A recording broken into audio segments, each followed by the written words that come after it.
What's up, guys? Welcome back to my channel. So today is Wednesday, April 16th, and today we are talking about 5 ways to boost your productivity. 5 things that you can cut out of your life that will help you skyrocket your productivity.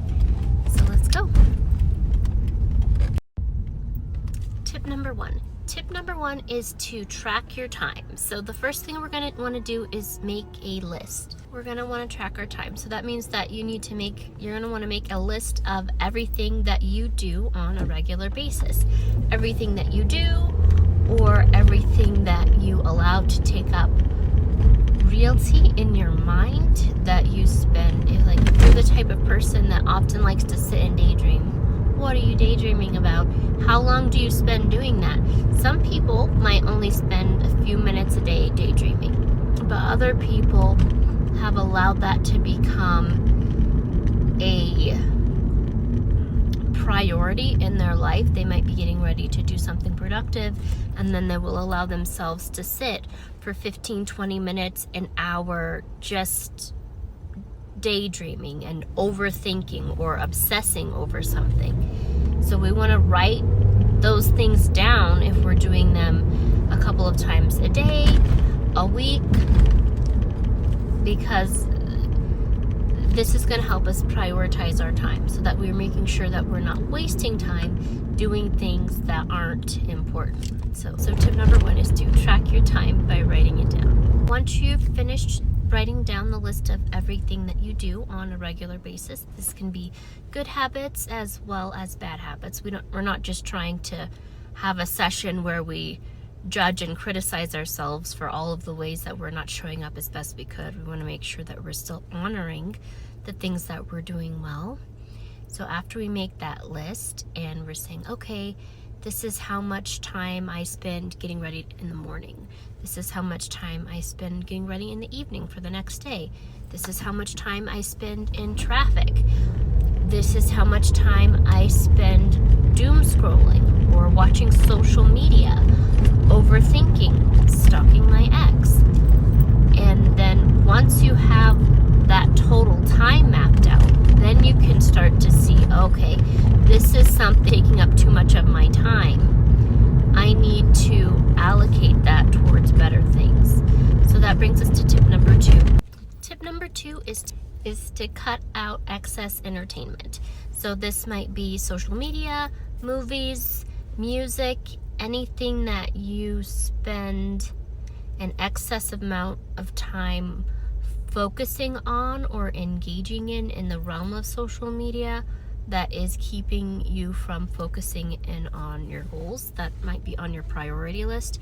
So if I'm telling myself, if I say to myself, I would really love to finish that book this year, but I don't feel like I have enough time to do it.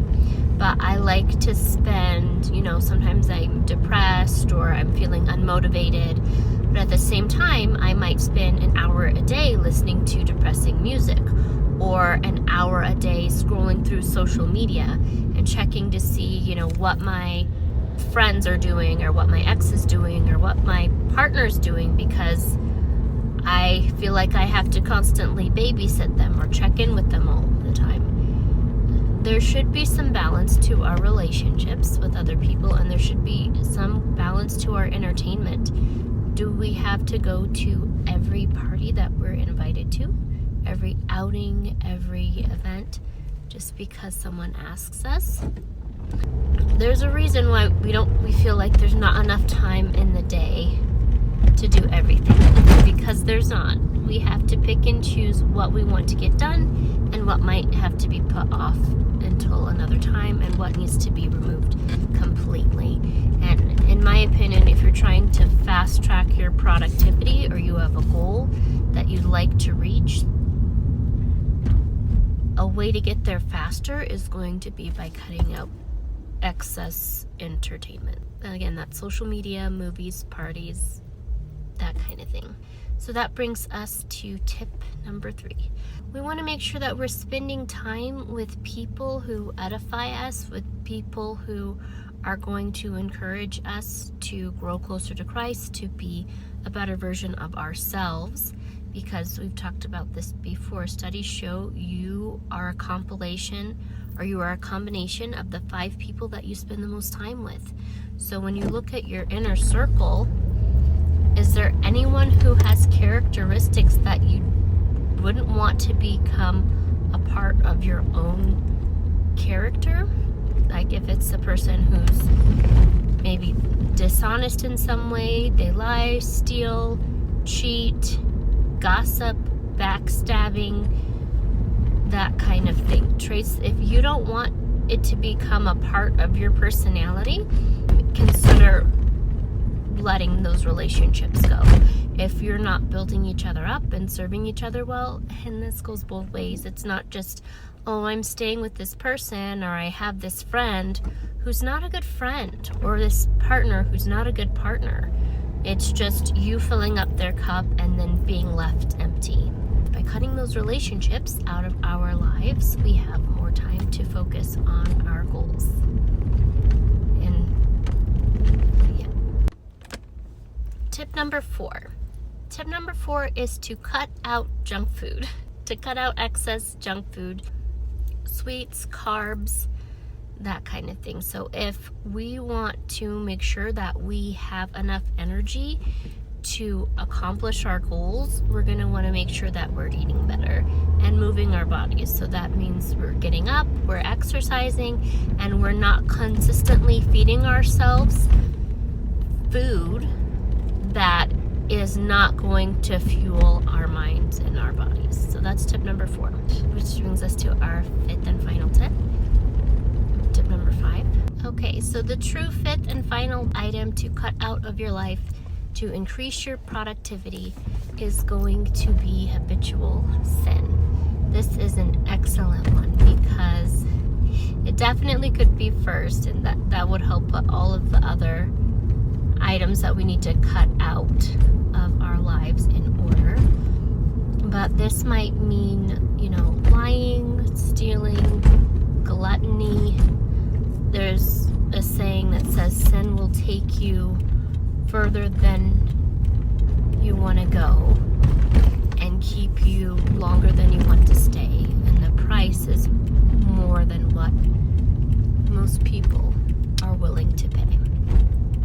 So when we think about habitual sin, often that is something that is not in line with God's will. It's not in line with our core values, but for some reason we are attached to this thing and we can't let it go. Like, we don't want to let it go because we don't know what that looks like.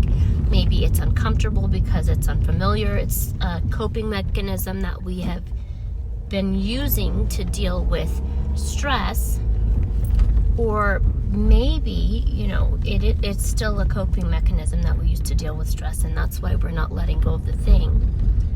But we've tried to stop doing this thing that isn't serving us and is keeping us from meeting our goals, or maybe puts us in situations where we find ourselves in a worse state than we were before we started doing the thing. Sometimes that means that you have a feeling of like grief or sadness after you do the thing because it's not good for you. That thing isn't good for you, that activity or the relationship with that person, it's not serving you. And so you have instant regret, but you can't seem to let it go. To encourage you to lift that up to God.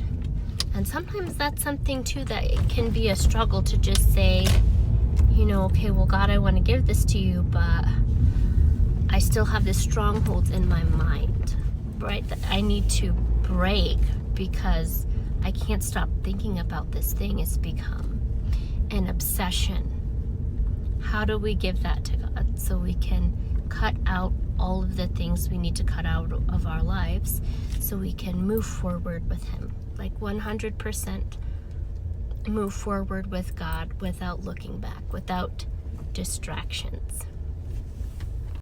2 Corinthians 10:5 says to demolish arguments and every pretension that has set itself up against the knowledge of God, and to take captive every thought and submit it to the obedience of Christ. And I will leave that verse below. And then the second verse is from Proverbs 12:1. It says, "Whoever loves discipline loves knowledge, but he who hates correction is stupid." So basically, the more that we discipline ourselves in our thoughts and our actions to submit to the will of Christ, the easier it will be to cut out the things in our lives that are no longer serving us, so that we can focus on the things that will serve us. We can focus on our relationship with God and with ourselves, and then the relationship that we have with other people. The other people in our lives will be healthy relationships with people who make us better, people who can run the race with us instead of pulling us back because we're not in alignment. I love you guys so much. I hope this was a blessing to someone today, and I hope to see you in the next video. Bye, guys.